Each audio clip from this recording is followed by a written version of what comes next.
"I don't like anything about you, mother," said my eldest son's wife. "We want to live with our family alone, so get out." I was shocked to hear these words. It reminded me of when I had to leave my own parents' home. Now, I felt angry at the idea of being kicked out of this house too. "Fine, I'll leave," I said, gathering my things to go.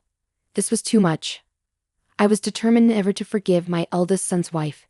It was time to put my plan into action. "So, my name is Sandra Clark, and I'm 61 years old this year. I'm technically retired, but I'm still lucky enough to have some work. I don't go to the office every day anymore. Sometimes I drop by and attend meetings, but mostly I work from home. My oldest son seems to think I'm not working anymore, which isn't true. I became a widow when I was in my 40s. Right now, I live with my oldest son and his wife. Our family home has been in our family for a long time. It's a bit old and needs some fixing up, but I've always loved it. That's why leaving was hard. I've never had to worry much about money. My late husband's insurance money is still mostly untouched. I've been able to live comfortably without worrying about my future. Even though it might seem like I have an easy life, there are some things that bother me. It's mostly my oldest son's wife, Jessica. She's strong-willed and we often clash. This tension didn't just start recently. It goes back to when she first told us they were getting married. I still remember the outfit she wore when she first came to meet us. She showed up in a tracksuit that looked like something she wore back in high school. She said she wanted to be real with us, but I couldn't help but find it a bit odd. It's not exactly lying, but it felt like she was trying too hard to prove something. She's also very argumentative and smart, which can be challenging. I couldn't understand why my oldest son chose her as his partner. Later, I found out that Jessica was the one who pursued him. She's bold, I'll give her that, and she's attractive too. I think my son, who's a bit naive and sheltered, fell for her charm. Even after they decided to marry, things didn't change much. To put it nicely, she's straightforward. To be blunt, sometimes she lacks common sense in how she acts. I really wanted to object to their marriage, but I reminded myself that it's what my son wanted, so I kept my peace. And now, we're facing the consequences of that decision. After my son and Jessica got married, he insisted that we all live together in our family home. I thought Jessica might disagree, but she was actually okay with the idea. It didn't take long for me to understand why. However, once we started living together, Jessica never lifted a finger to help with household chores. She left everything for me to do, cleaning, laundry, cooking. Despite being a full-time housewife herself, she had quit her job when they got married. Even though I work remotely and don't have to go to the office every day, I still have less free time than Jessica. While I'm working on my computer, Jessica would make comments belittling my work, saying I'm just goofing off. At first, I brushed it off to avoid arguments, but it bothered me more and more as it kept happening. "Jessica, since you have some free time, could you help out with the cleaning?" I asked, noticing her lounging and watching TV. She looked at me with disgust, sighed dramatically, and replied, "I don't do housework for your own good, mother. Can't you see that? It's a shame you don't appreciate my consideration." She had this strange theory where she believed if she did the housework, it would be bad for my health.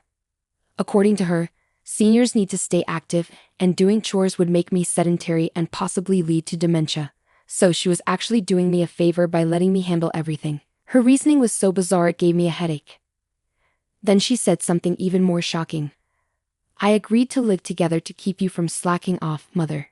She said it with a half smile, leaving me speechless. I regretted agreeing to live together more and more every day. Doing all the housework while being watched by Jessica was nothing but torture.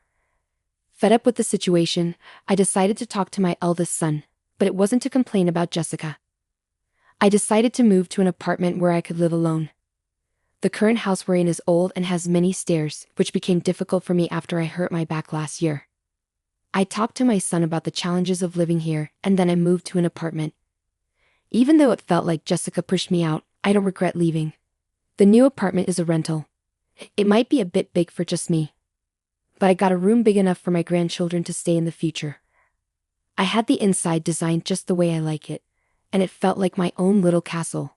But my happiness didn't last long because Jessica started coming over every day and staying until late. "The new apartment is really nice, huh?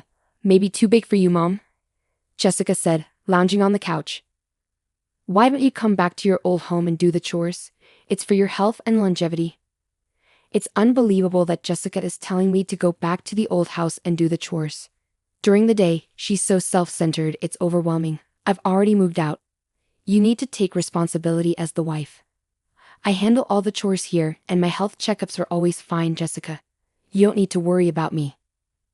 But Jessica just turned away, ignoring my words. Ignoring anything inconvenient was her usual tactic. Yet, she kept coming to my apartment every day.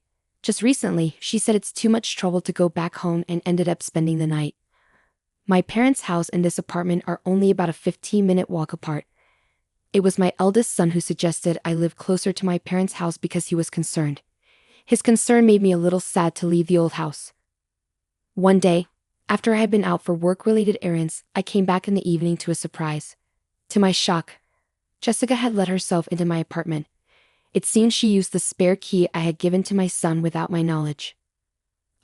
Welcome back, she said, lying on the floor in front of the TV without even bothering to get up. Jessica, that spare key is for emergencies only, not for you to come in whenever I'm not home. I felt uneasy knowing she had been in my apartment while I was away. It was the first time I firmly told her so. She seemed surprised, as I usually let things slide quickly. She gave me an annoyed look, but I stood my ground. You really are a difficult mother-in-law. I can't stand that about you.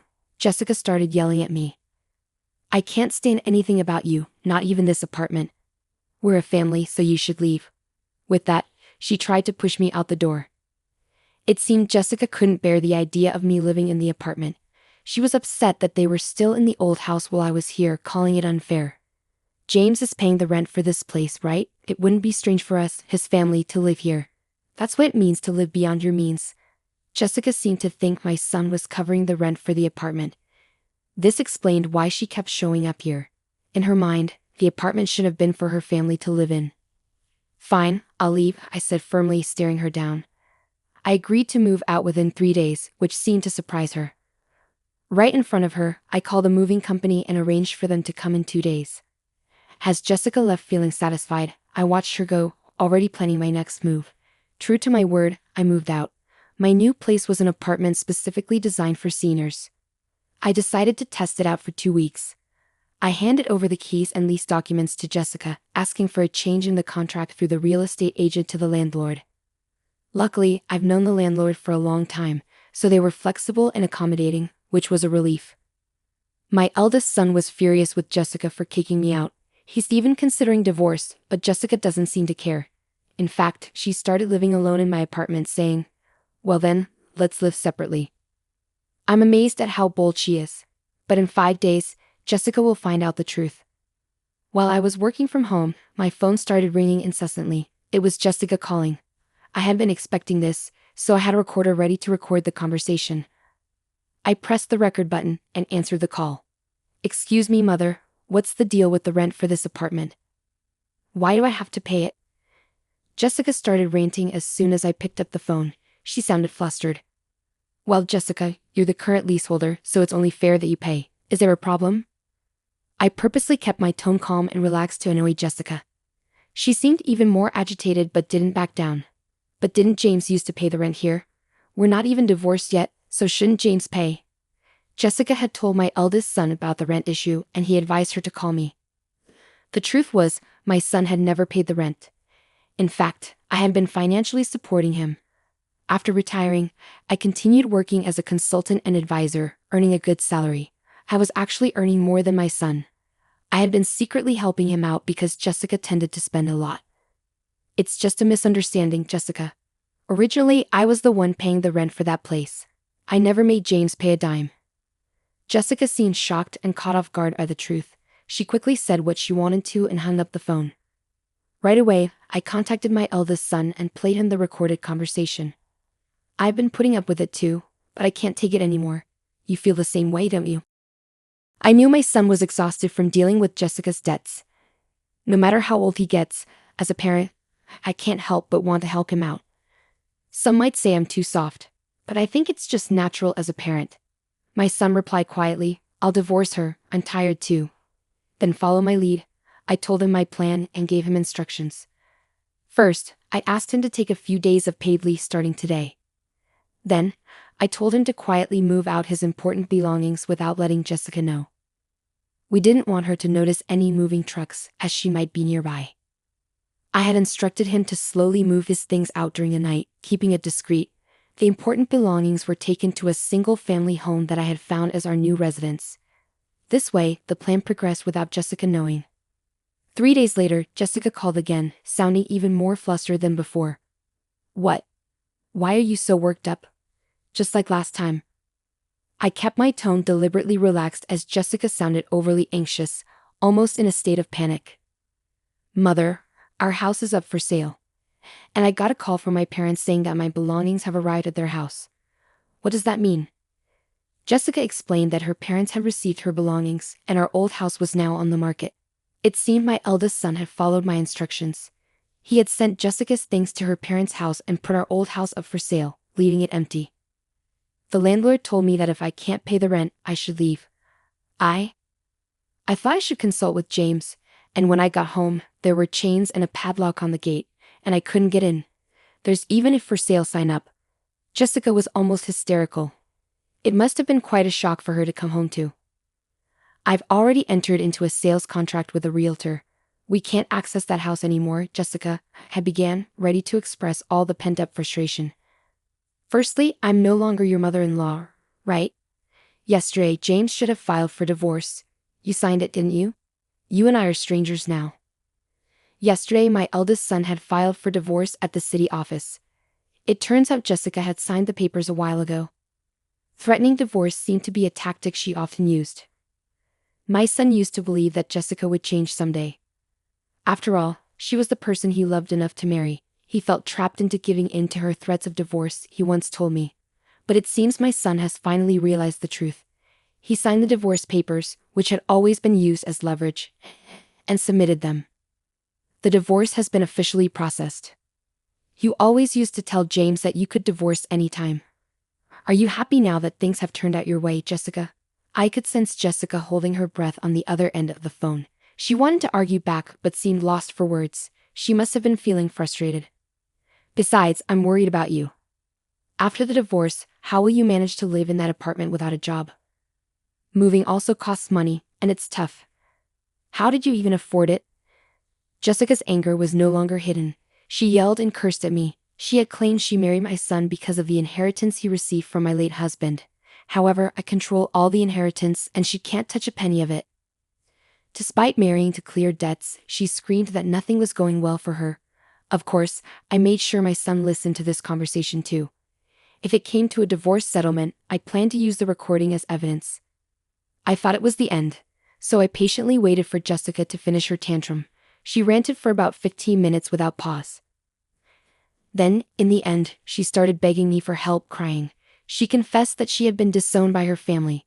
With nowhere else to go, she pleaded for my assistance. It suddenly clicked for me. Something had felt off at the wedding, and now I understood what it was.